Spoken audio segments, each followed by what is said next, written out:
आज आपण पारंपरिक पद्धतीने बनवलेली खमंग ताकाची कढी करणार आहोत। चला तर मग वेळ न घालवता रेसिपीला सुरुवात करूया। त्यासाठी जे साहित्य लागतं ते याप्रमाणे।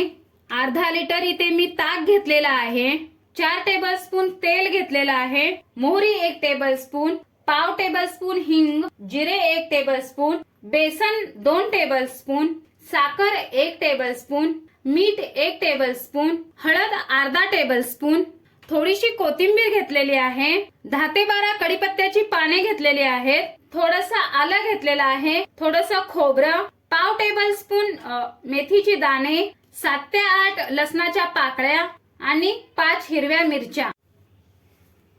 कढीला एकदम दाटसरपणा येण्यासाठी आपण थोडंसं याच्यामध्ये बेसन पीठ मिक्स करणार आहोत।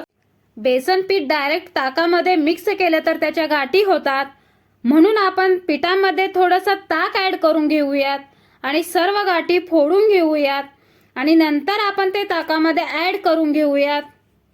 बघू शकता तुम्ही इथे हे पीठ व्यवस्थित मिक्स झालेलं आहे, याच्यामध्ये एकही गाठ राहिलेली नाही। आपण हे पीठ आता ताकामध्ये मिक्स करून घेऊयात आणि ताक थोडंसं चमच्याने ढवळून घेऊयात। हे ताक आपण थोड्या वेळासाठी असंच ठेवूयात आणि आपण आता वाटण तयार करून घेऊयात। वाटण बनवण्यासाठी इथे मी मिक्सरचं भांडं घेतलेलं आहे, त्याच्यामध्ये आपण जे आलं घेतलं होतं ते थोडंसं मी इथे बारीक कट करून घेतलेलं आहे, ते याच्यामध्ये ऍड करूयात। खोबरंही इथे मी बारीक कट करून घेतलेलं आहे, तेही याच्यामध्ये ऍड करूयात। कोथिंबीर आणि कढीपत्ता हे पण त्याच्यामध्ये आपण ऍड करून घेऊयात। थोडासा लसूण आपण याच्यामध्ये ऍड करूयात।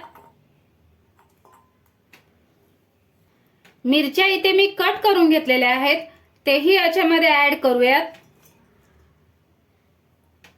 हाफ टेबलस्पून जिरे याच्यामध्ये ऍड करूयात। जिरे ही बारीक करून घेतल्यामुळे त्याची टेस्ट ही खूप छान लागते। थोडेसे मेथीचे दाणे घेतले होते, तेही आपण याच्यामध्ये ऍड करूयात।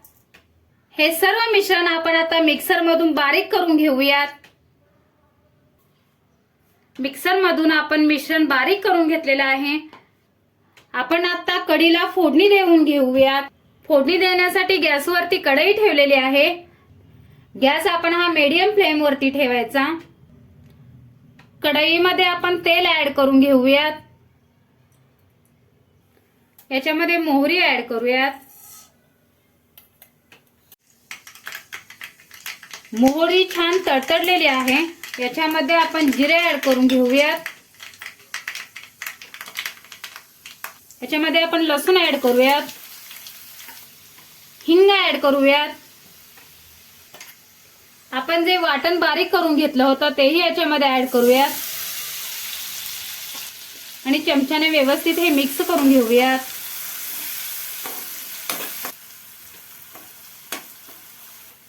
याच्यामध्ये आपण हळद मिक्स करून घेऊयात। 1 मिनिटभर आपण हे सर्व मिश्रण व्यवस्थित भाजून घेऊयात। हे मिश्रण आपलं इथं व्यवस्थित भाजलेलं आहे। ताकामध्ये जे बेसनचं पीठ आपण मिक्स करून ठेवलेलं आहे ते ताक आपण आता फोडणीमध्ये ऍड करून घेऊया।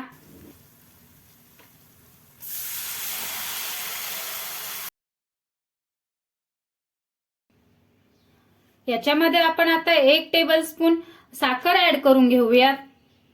साखर ही पूर्णपणे ऑप्शनल आहे, जर तुम्हाला साखर आवडत नसेल तर तुम्ही ती स्किपही करू शकता, पण कढी थोडीशी गोड आणि आंबट खूप छान लागते। 1 टेबलस्पून इथे मी मीठ ऍड करून घेत आहे। मीठ हे तुम्ही तुमच्या चवीनुसार कमी किंवा जास्त वापरू शकता।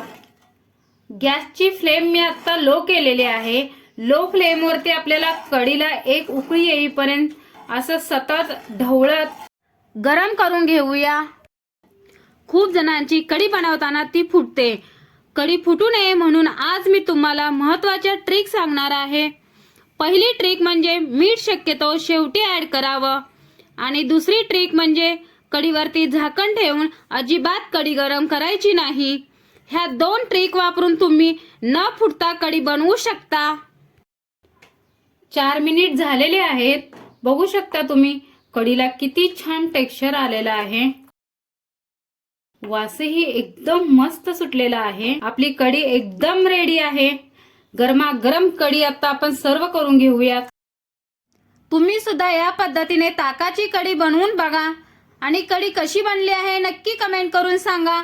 अशाच नवनवीन ट्रिक्स वापरून बनवलेल्या रेसिपीज पाहण्यासाठी चॅनलला सबस्क्राईब करा आणि बेल आयकॉन प्रेस करा. चला तर नंतर भेटू एका नवीन रेसिपीसह.